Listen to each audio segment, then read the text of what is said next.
নমস্কার বন্ধুরা, অভিনব চৈতিস ব্লগে তোমাদের সবাইকে আবার একবার স্বাগত জানিয়ে আজকে নতুন আর একটা ব্লগ শুরু করছি।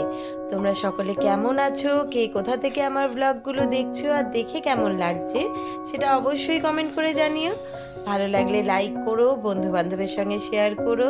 যারা ইউটিউব থেকে দেখছো তারা চ্যানেলটাকে সাবস্ক্রাইব করে দিও, পাশে থাকা বেল বাটনটাকে অল করে দিও। আর যারা ফেসবুক থেকে দেখছো তারা পেজটা অবশ্যই ফলো করো।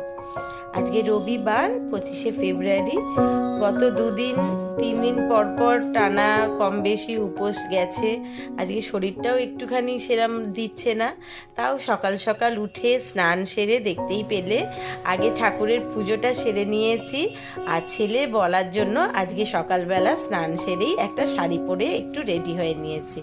শাড়িটা পরে নিয়ে পুজো করা হয়ে গেছে, এইবার যাব ঝটপট রান্নার দিকে। আমার আগে রিকি রান্নাঘরে পৌঁছে গেছে। সে আজকে সকাল সকাল উঠেই রান্না করতে বসেছে। এখানে আমি বাথরুমে যখন গেছিলাম তখন নিজেই বাজার থেকে দুধ কিনে নিয়ে এসছে, দিয়ে ফিরনি বানাতে বসে গেছে। আজকে রিকবাবু ভীষণ ব্যস্ত, কারণ আজকে তো তার সারাদিনে অনেক কাজ করবার আছে। বাবাকে গিফট দেবার আছে, মাকে গিফট দেবার আছে, তার অনেক গুরু দায়িত্ব মাথার উপর। তাই সকাল সকাল ফুল ফ্যাটের 2 প্যাকেট দুধ নিয়ে এসছে, ওখানে চাল ভিজিয়ে রেখেছে, চিনি গোড়াবে বলে মাপ করে নিয়ে চলে এসছে। ও এখন বানাচ্ছে ফিরনি। ওই দেখি ফিরনি বানাতে বানাতে আমি চলে এসেছি রান্নার দিকে। সকালবেলায় তোমাদের দাদা আজকে সামনের বাজার থেকে চিকেন কিনে দিয়ে গেছিল। যদিও রান্না অন্যরকম করবার মেনু ছিল, কিন্তু আমি বললাম পরপর 2-3 দিন উপোস গেছে, আজকে আর বেশি রিচ খাবার খেতেও ইচ্ছা হচ্ছে না আর বানাতেও ভালো লাগছে না। তো চিকেন কিনে দিয়ে গেছে, ওটা ম্যারিনেট করে রাখবো, ভাত বসাবো। আজকে চিকেন কষা ভাত আর বলেছি একটু চিংড়ি মাছের ভাপা করব। তো আমাদের সামনের বাজারে, এখানে তো বললামই মায়ের চানের জন্য বাজার সম্পূর্ণ বন্ধ থাকে সারা যে মানে পুরো সাল কি আর কোনো মানুষই এই 2-3 দিন পেঁয়াজ রসুন মাছ মাংস আঁশ পেঁয়াজ খায় না। তো আজকে বাজারে কোনো সেরকম মাছ পায়নি, তাই ও গেছে হরগঞ্জ থেকে চিংড়ি মাছ যা পাবে দেখে নিয়ে আসতে। আদৌ পাবে কিনা জানি না, তাও বলেছি তুমি পেলে আমাকে ফোন করবে, আমি চিংড়ি মাছের মশলাটা যা ঘরে আছে রেডি করে রেখে দেবো। তো ওইখানে দুধটা ঘন করে নিচ্ছে, দেখতেই পেলে চালটা ভিজিয়ে রেখেছিল, গুঁড়িয়ে দিয়ে দিয়েছে। ও ওর মতো ফিরনি করুক, আমি রান্না কাজে মন দিই। কারণ আজকে হচ্ছে আমার জীবনের বিশেষ গুরুত্বপূর্ণ একটা দিন। আজকে তোমাদের সঙ্গে তো অনেক রকম গল্প আমার জীবনের অনেক সময়তেই শেয়ার করি, অনেক কিছু ঘটনা বলি, ছোটবেলার বড়বেলার, কিভাবে ছোট থেকে বড় হয়েছি, সব ভাই বোনেরা একসঙ্গে কাটিয়েছি। তো আজকে আমার জীবনের এমন এক বিশেষ মানুষের কথা তোমাদের সঙ্গে শেয়ার করব, যার জন্য আজকে আমি প্রচুর প্রাচুর্যের মালিক। এই এত প্রাচুর্যের মালিক আজকের দিনে দাঁড়িয়ে হতে পারাটা কিন্তু সত্যি ভীষণ ভাগ্যের ব্যাপার। আর যেটা হতে পেরে আমি মারাত্মক রকম খুশি। আর এখন দাঁড়িয়ে মনে হয় আমার মতো বড়লোক, আমার মতো অর্থশালী, আমার মতো প্রভাবশালী, আমার মতো ভাগ্যবতী মনে হয় সত্যি খুব কম পাওয়া যায়। কারণ চারপাশে যেভাবে সম্পর্কের গড়া পড়া পতন যেরকম দেখছি, সেরকমভাবে নিজেকে এত ভাগ্যবতী মনে হওয়াটা কিন্তু ভীষণই স্বাভাবিক। আজকে আমার জীবনে সেই পরম বিশেষ একটা দিন, আজ হচ্ছে আমাদের বিবাহ বার্ষিকী। সেই কারণেই রিক সকালবেলা দেখতে পারলে ফিরনি বানিয়ে ফ্রিজে ঢুকিয়ে রেখেছে, আর এখন ওর বাবাকে বিকেলবেলা পড়তে দেবে বলে নিজের হাতে সুন্দর করে একটা পাঞ্জাবি এঁকে দিচ্ছে। যদি এই কাজটা জীবনেও প্রথমবার করছে, এর আগে ও যে এরম করতে পারে সেটাও জানা নেই, আর আজকেও যে কতটা কি করে উঠতে পারবে সেটাও জানি না। সবই তোমাদের সঙ্গে সারাদিনে শেয়ার করব, কিন্তু আজকে সেই বিশেষ মানুষটার দিন, আর শুধু সেই বিশেষ মানুষটারই তোমাদের সঙ্গে গল্প করব। অনেক সময়তেই তোমাদের দাদা এই করলো ওই করলো বলি, কিন্তু তোমার দাদা আসলে প্রকৃত অর্থে মানুষটা কেমন, তার চরিত্র কেমন, সেই সম্পর্কে একটু গল্প করব আজকে। রান্না কাজ করতে করতে। জীবনের প্রথমটা যখন শুরু করেছিলাম, কিছু বড়দের আশীর্বাদ নিয়ে বড়রা একে অপরকে একদম সম্পূর্ণ অচেনা অজানা মানুষটার সঙ্গে গাঁটছড়া বেঁধে দিয়েছিল। আর এমনভাবেই গাঁটছড়াটা বাঁধা হয়েছিল, জানো, তোমরা শুনলে হাসবে। আমাদের যে সময়টা বিয়ে হয়েছে সেই সময়টাতে এই রকম ঘটনা খুবই অস্বাভাবিক ঘটতো। তোমাদের দাদার আর আমার আগে, বিয়ের আগে সেরমভাবে দেখা পর্যন্ত হয়নি। মানে ও যখন দেখতে গেছিল সেই দিন ছিল লোডশেডিং, আর ঘরে এত গোছগাছ হয়েছে, কোথায় যে মোমবাতিগুলো সব ঢুকিয়ে রেখেছে কেউ খুঁজে পায়নি। তাই অন্ধকারে একটা ছোট্ট সলতের বাতির মধ্যে ও একটু আধটু আমাকে দেখতে পারলেও আমি ওকে একেবারেই দেখতে পাইনি যে কেমন দেখতে ছিল বা কার সঙ্গে বিয়ে হচ্ছে। সোজা দেখাটা হয়েছিল ছাদনার তলায়। তো ছাদনার তলায় দেখা হওয়ার পর, বিবাহের এতগুলো দিন কেটে যাওয়ার পর আজকে এতগুলো কথা যে তার নামে বলতে পারছি, কারণ আজকের মানুষটার সঙ্গে সেই সময়ের মানুষটার আকাশ পাতাল তফাৎ। তখন কিন্তু দারুণ এইরকম মিল ভাব ছিল না। জীবনের শুরুটা হয়েছিল দারুণ দ্বন্দ্বের সঙ্গে। তখন তো তার কম বয়স, আমার কম বয়স, দুজনেই ভীষণ রকম রাগী। পান থেকে চুন খসে গেলেই দুজনেরই মাথা গরম হয়ে যায়।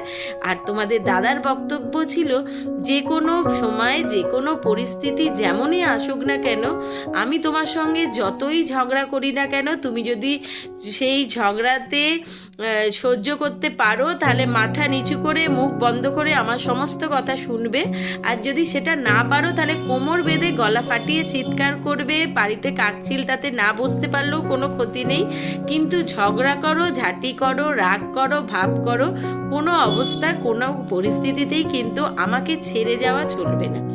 দুজনে একসঙ্গেই থাকবো, ঝগড়া করব, ভাব হবে, সব রকমই হবে। সবটাই জীবনের এক একটা পার্ট, সবটাই হওয়া ভীষণ রকম দরকার। না হলে কেউই কাউকে ভালোভাবে চিনে উঠতে পারবো না। আর সমস্তটাই তোমার মনে হবে আমি তোমার উপর চাপিয়ে দিচ্ছি, আমার মনে হবে তুমি বাধ্য হয়ে আমাকে সহ্য করছো। তো সেই রকম মানুষটা আস্তে আস্তে সময়ের সঙ্গে, বয়স বাড়ার সঙ্গে সঙ্গে নিজেদের ধৈর্য বাড়লো, একে অপরকে চিনতে শুরু করলাম, আর সেই সঙ্গে অনেকটা বদল ঘটলো সম্পর্কে। তবে একটা মজার ব্যাপার ছিল, তোমাদের দাদার বক্তব্য ছিল, যেখানে আমি সঙ্গে করে নিয়ে যাব সেখানে তুমি যাবে, আমার সঙ্গেই ফিরবে, কিন্তু কোথাও থেকে যাওয়া চলবে না। বন্ধু বান্ধবের সঙ্গে ঘুরতে যাও, বেড়াতে যাও, খুব ভালো, কিন্তু রাত্রিরে ঘরের মানুষ ঘরেতেই ফিরতে হবে। আর সব থেকে মজার ব্যাপার, একটা এমন ভেতর থেকে হয়তো ওর দিক থেকেই বিশেষভাবে ছিল, শুরুটা হয়েছিল এমন টান, এমন ভালোবাসা, এমন মায়ার বাঁধনে জড়িয়েছিল আমাকে। আজ পর্যন্ত বেশ অনেকগুলো বছর কেটে গেল বিবাহের, কখনো মুখ ফুটে বলতে হয়নি আমার এই কসমেটিক্সটা লাগবে, এই জামা কাপড়টা পরতে পছন্দ করি, বা এটা আমার শখ, ওটা আমার অনুভূতি। জীবনে অনেক না পাওয়া নিয়ে বড় হয়েছি, অনেকেই জানো। অনেক ছোটবেলাতে বাবাকে হারিয়েছি, যদিও কাকা পিসিরা সেরমভাবে বাবার অভাব বুঝতে দেয়নি, অনেকটাই আমার পূরণ করেছে, কিন্তু সবটা তো সেভাবে হয় না। কিন্তু তোমাদের দাদা আমার জীবনে সেই মানুষ যে আমার না জানাটাকেও সে খুঁজে বার করেছে। সব শখ, আহ্লাদ, স্বপ্ন, আশা, ভালোবাসা সব সে পূরণ করেছে সম্পূর্ণ দায়িত্বে নিয়ে। আর আমাকে কখনো বলতেই লাগেনি এটা আমার দরকার, ওটা আনতে হবে, ওটা করতে হবে। কখনো কসমেটিক্স ফুরিয়ে যাক, বা শ্যাম্পু, সাবান, তেল, জামা কাপড় কোনটা পরলে ভালো লাগবে, কোনটা পরলে মন্দ লাগবে, আমি বলবার আগেই সে দেখে জিনিস এনে হাজির করে দিয়েছে। ভাবতেও ভীষণ ভালো লাগে। আমরা আজকালকার দিনে যখন এত রকম সম্পর্কের ভাঙাগড়া দেখি, তখন সত্যি কথাই মনে হয় না এরকম একটা দায়িত্ববান পুরুষ বা এত যত্ন কেউ এইরকমভাবে যত্ন নিতে পারে। আমার দিদা খুব একটা কথা বলতো যে পুরুষ মানুষের চরিত্র নাকি তখনই বোঝা যায় যখন নাকি তার স্ত্রী বিছানায় পড়ে, মানে সে যখন অসুস্থ হয়। তো এই রকম ঘটনা আমার জীবনে ভীষণবার, অনেকবার হয়েছে। আর তার দু একটার বর্ণনা হয়তো আমি তো কখনো সখনো তোমাদের সঙ্গে করেওছি। সেই সময়তে দেখেছি সে তার সম্পূর্ণ জগৎ, কিচ্ছু নেই, তার শুধুমাত্র জগৎ বলতে আমি একা।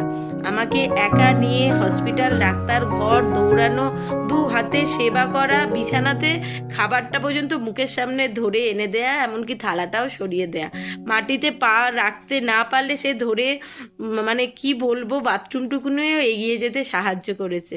তো এরকম মানুষকে পেয়ে নিজেকে ভাগ্যবতী মনে হবে না বলো? নিজেকে মনে হবে না প্রচুর প্রচুর মানে প্রতিপত্তির মালিক, প্রাচুর্যের মালিক? আজকে আমার মতো ধনী ব্যক্তি মনে হয় পৃথিবীতে খুব কম পাওয়া যাবে খুঁজলে।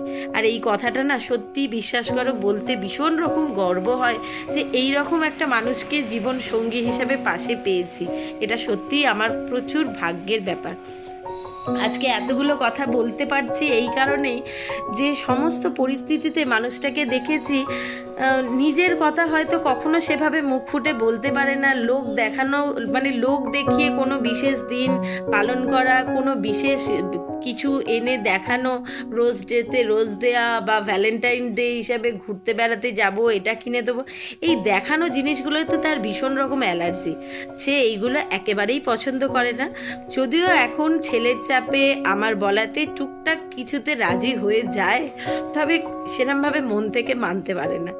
তো সে যতটা না প্রকাশ তার মানে ওপর থেকে করতে পারুক, কাজে ব্যবহারে সেটা সম্পূর্ণ বুঝিয়ে দেয় সে আমাদেরকে নিয়ে তার সংসারের প্রতি কতটা দায়িত্ববান, কতটা যত্নশীল। তো দেখতেই পেলে মোটামুটি কথাবার্তা বলতে বলতে আজকে এতগুলো কথা দাদার নামে বলতে এত ভালো লাগছে, কারণ মনটা ভীষণ রকম খুশি এই রকম একটা মানুষকে সঙ্গে পেয়েছি বলে।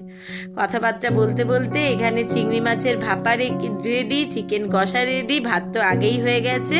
এবার ছেলে আর দাদা আসলেই ঝটপট খাওয়া দাওয়া সেরে নেবো।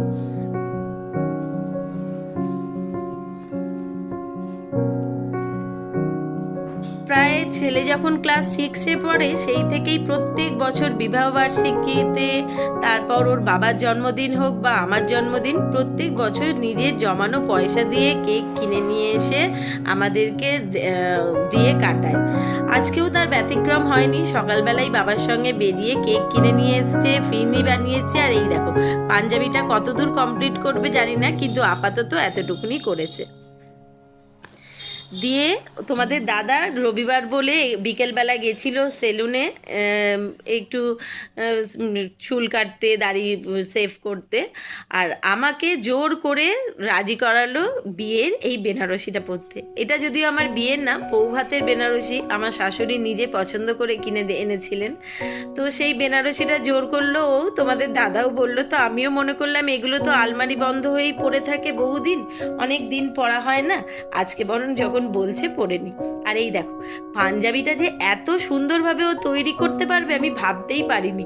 খুব সুন্দর লিখেছে, ও পুরোটা কাজটা কমপ্লিট হয়নি, হাতাটা আর গলার কাজটা করেছে, কিন্তু দারুণ সুন্দর করেছে। আমি যখন সাজতে গেছি তখন উনি বাইরে এরকম সুন্দর করে কেক, টেবিল, মোমবাতি দিয়ে, বেলুন দিয়ে সাজিয়ে গুছিয়ে করেছে। আর দেখে বলো কেকটা কেমন হয়েছে আর আমাদের দুজনকে কেমন লাগছে। তবে সব বড়দের কাছে আমাদের দুজনের তরফ থেকে আশীর্বাদ চেয়ে নিলাম, সকল বড়রা আশীর্বাদ করবেন যেন আমাদের আগামী দিনগুলো আরও আরও সুখের, শান্তির হয়, সেই কামনা আমি করি, আপনারাও আশীর্বাদ করবেন। তো চলো এবার কেক কেটে নেওয়ার পালা। যদিও দাদা একটু অস্বস্তি বোধ করছিল, তার তো ক্যামেরার সামনে আসতে হলেই ভীষণ বিরক্ত, কিন্তু কি করবে, ছেলে আর বউ কারোরই আবদার ফেলতে পারে না। বিশেষ করে বউয়ের আবদার কখনো ফেলতে পারলেও ছেলের কথা তো সে একেবারেই ফেলতে পারবে না, তাই রাজি হয়ে গেছে আর বসে পড়েছি কেক কেটে নিতে।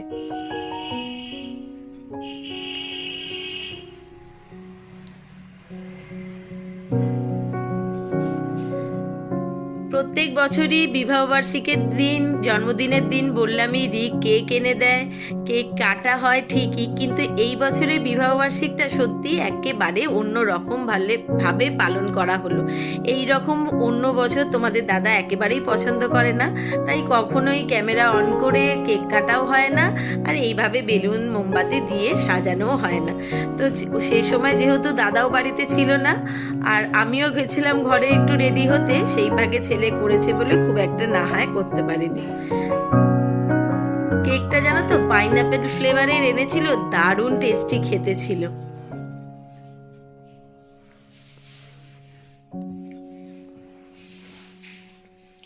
সকালবেলায় পুজো সেরে মায়ের আশীর্বাদ, শ্বশুর শাশুড়ির আশীর্বাদ দুজনে একসঙ্গে নিয়ে নিয়েছিলাম।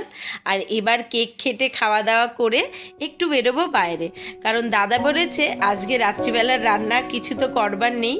কথা ছেলে বলছিল রেস্টুরেন্টে যেতে, কিন্তু সেভাবে আর ইচ্ছা হলো না, তাই কথা হয়েছে রাত্রে খাবার দাবার কিনে আনা হবে বাড়িতে খাওয়ার জন্য। আর ফ্রিজ থেকে ফিরনিগুলোও বার করে রেখেছে, কারণ অনেকক্ষণ ঢোকানো ছিল ডিপ ফ্রিজে, একদম ঠান্ডা হয়ে গেছে।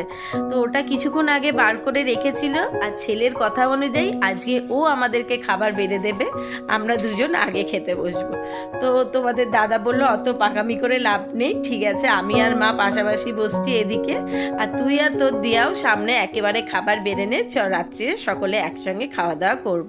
এখানে চিকেন বিরিয়ানি আর এগ চিকেন রোল রাত্রিরে কিনে এনেছে, ফিরনি তো রয়েইছে। চলো খাওয়া দাওয়া শুরু করি। আর আজকের ব্লগটা এখানেই শেষ করলাম, শুভরাত্রি জানিয়ে সকলে ভালো থেকো, সুস্থ থেকো, খুব শিগগিরই ফিরে আসছি, টাটা।